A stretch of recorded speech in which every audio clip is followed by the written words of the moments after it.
Welcome back to another episode of the Outdoor Adventures podcast here on Brownfield. I'm Brent Barnett. Today's show is brought to you by Beck's Hybrids. At Beck's, we are and will remain farmers at heart. Well, thanks a lot for joining us here this week on the show. It's part 2 of our conversation with Iowa hunter Kent Boucher, who's the host of the First Gen Hunter podcast. We had Kent on the show last week talking about bow season opening up in Iowa. Well, on this part of the conversation, we're going to discuss Iowa's early muzzleloader season, which kicks off in mid-October. So let's get to that part of the conversation now with Kent right here on Outdoor Adventures. Well, kind of like you, Kent, I like hunting early in the season. October is great. The weather's more comfortable. You got beautiful scenery with the leaves changing colors throughout mid-October as well. I will say I did take off a week, the first week of November this year for hunting. So this will be like, I guess, my so-called first time having a rutcation that people call it. But a first for me this year, I purchased an early muzzleloader tag. I've never hunted during Iowa's early muzzleloader season. And gosh, I think the last time I hunted with the muzzleloader, I was probably 16 years old. So quite a ways back. Do you have any tips for a guy like me that hasn't been muzzleloader hunting in a long time and have never hunted the early muzzleloader portion in Iowa? I know that's something that you've done before. Yeah, early muzzleloader is my most favorite season. In fact, the muzzleloader is my favorite method of take for hunting. I recently on First Gen Hunter did kind of a collaborative podcast with my good friend Andrew Lukosevic of the Endure Hunt podcast, and we did a deep dive on this. And actually, you were part of the inspiration for that, Brent, because you had texted me. You're like, "Hey, I'm going to try it this year. I'm going to do the early muzz." And I had been on Andrew's podcast in the past, and I had talked about how I love hunting with a muzzleloader. I was like, man, you just got to try it. It opens up a whole new season, a whole new window of opportunity for you.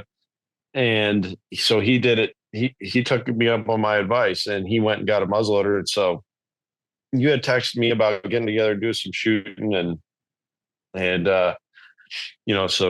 just go over some stuff. And he had texted me like literally the next day, like, okay, here's two guys wanting to do muzzleloaders. So I was like, Andrew, let's just do a podcast over it, man.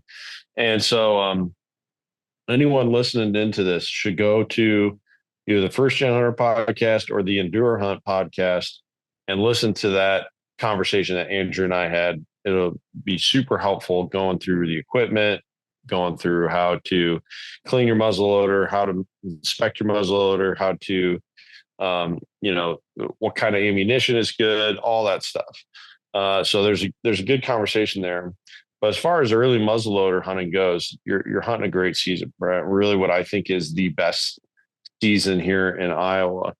And I think there was a time when there were a lot more people who hunted that season. So there's a quota you probably noticed when you were buying your tag. I think there's only 7,500 tags available for early muzzleloader in Iowa, and you have to be a resident. It's not a season that is open to non-resident hunters, not even on a point system like our archery and firearm seasons are.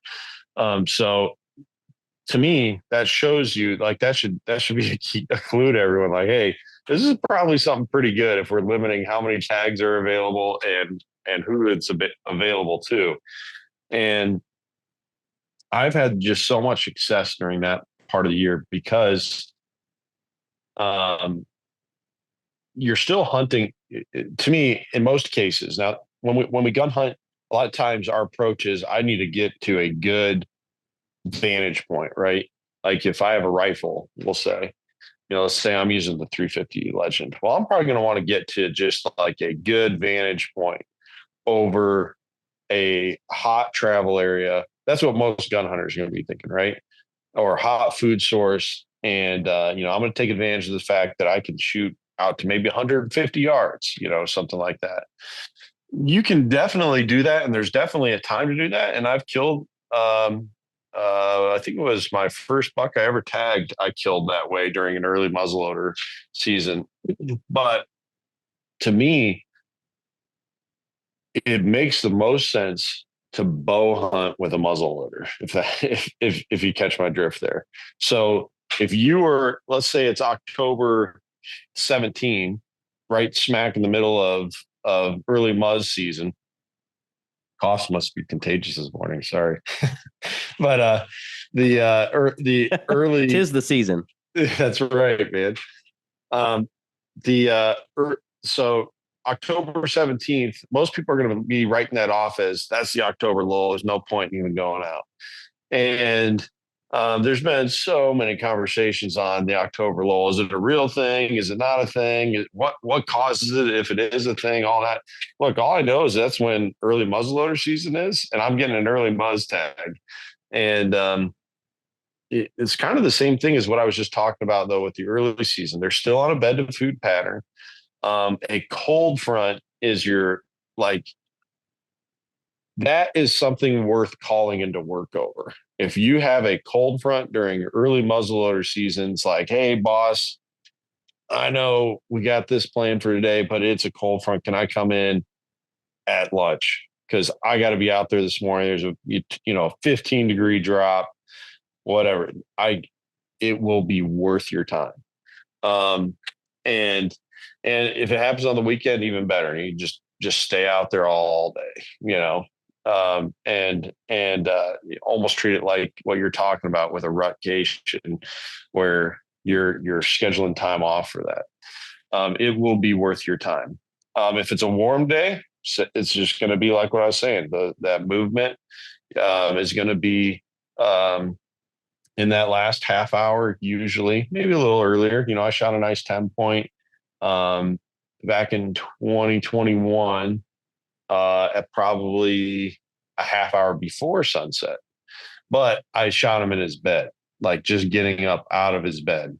And so, you kind of gauge that way too. Like I'm going to, if early muzz is like this is my time to kill a nice buck. Well, then, yeah, go into his bedroom and kill him, try and get close to where he's bedding. So that way, all of his movement when it starts up for the day is going to be happening while you are close by, where you're in close proximity, and you're going to be able to get that shot.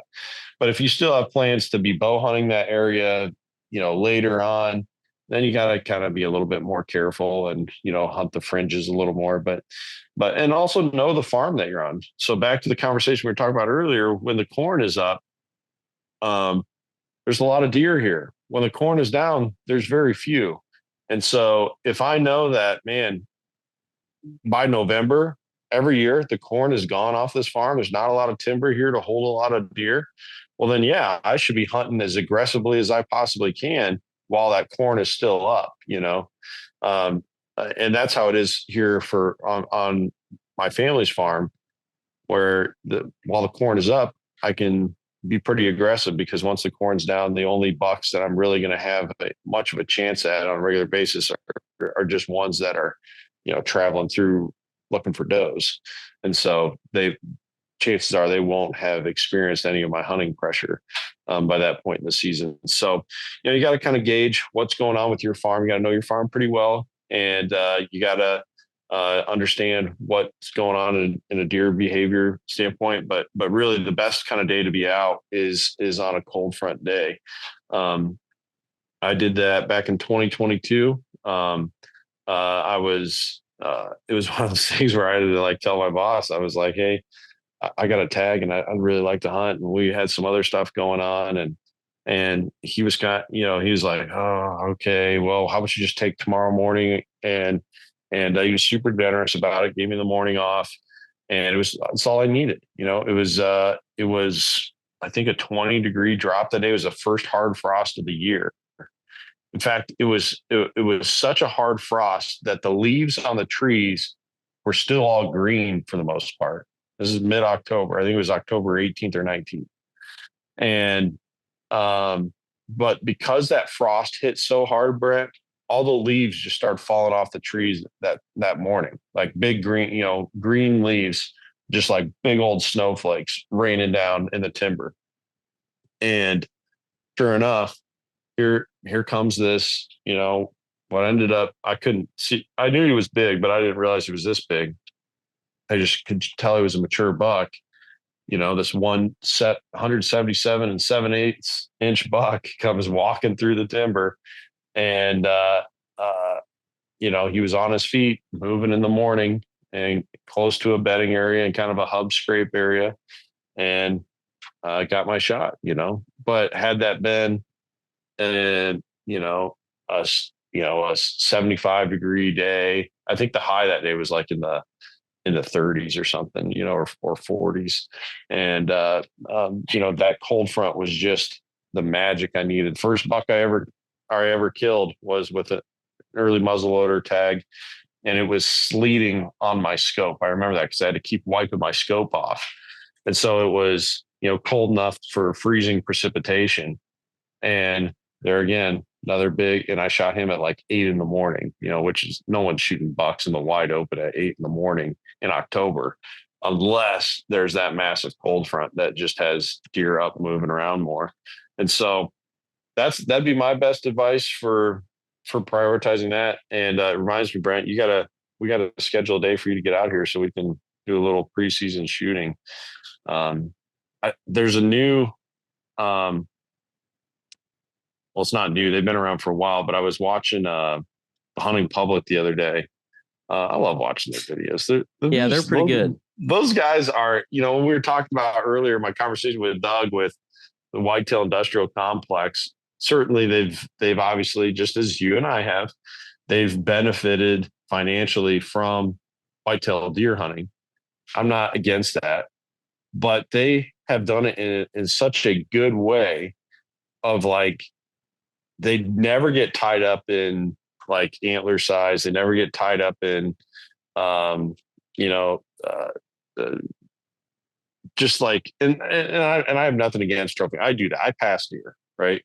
But they don't make it all about that. They're not like throwing their hat on the ground when they blow a stock and leaking out a string of profanity because they're so mad at themselves. And I work so, there's none of that negative stuff, right? It's all just excitement and fun. I love watching their stuff, but they were, I think they were getting ready for a muzzleloader hunt. Yeah. And one of them pulled up a box of these muzzleloader bullets. I never know what to call them. It's so weird with a muzzleloader, but I guess you just call them a bullet. And it's made by Barnes. And I've never used them before, but they said, we don't get paid by these guys at all. But we're just telling you, these things, they get the job done. They're great expanding bullets, and we like them a lot. And so I'm thinking about trying those this year. So I might be having a box of those when we get together to shoot. But that's the thing about muzzleloaders that my friend Andrew that I did that podcast with talked about. He's like, muzzleloaders are for people who like to tinker. And I was like, man, I've never thought of it that way, but he's right, because there's like, it's kind of like fly fishing. Yeah, that's what he compared it to, where, you can change the color of your fly, or you can, use a slightly different size or tie it a little bit differently or whatever. Well, the same thing is true with muzzleloaders. There's a lot of things you can change about your muzzleloader setup. You can, try a different kind of powder. You can try a different bullet type. You can go with a scope or go with iron sights like you would with a rifle or whatever. Like there's a lot of different little tweaks that you can do, and a lot of tinkering. And so I think I might do a little tinkering myself this year and see if I have any better results. But yeah, I'm excited for you to try it, Brent. I think you're gonna really enjoy the opportunities that it opens up for you. And I think the piece that you and I both like to hunt, a piece of public land, I think it would be great in there. Maybe we can even, schedule a hunt to go in there together at some point this early muzz season. But I'm excited for you, man. Yeah, count me in on that. I'd be happy to get together, and looking forward to also getting together and sighting some muzzleloaders in. Kent, thanks a lot for coming on the show here and sharing your insights. You're always a a wealth of information when you come on the show. We always appreciate it, man. Thank you. Hey, appreciate that, Brent. Always good to be here. Thanks to your listeners for tuning into me again. Thanks a lot for joining us here on the conversation with Kent Boucher from the First Gen Hunter podcast. You can watch our full videos each week of outdoor adventures on the Brownfield Ag News YouTube channel. Again, this week's show was brought to you by Beck's Hybrids. At Beck's, we are and will remain farmers at heart. I'm Brent Barnett on Brownfield. Have a great weekend.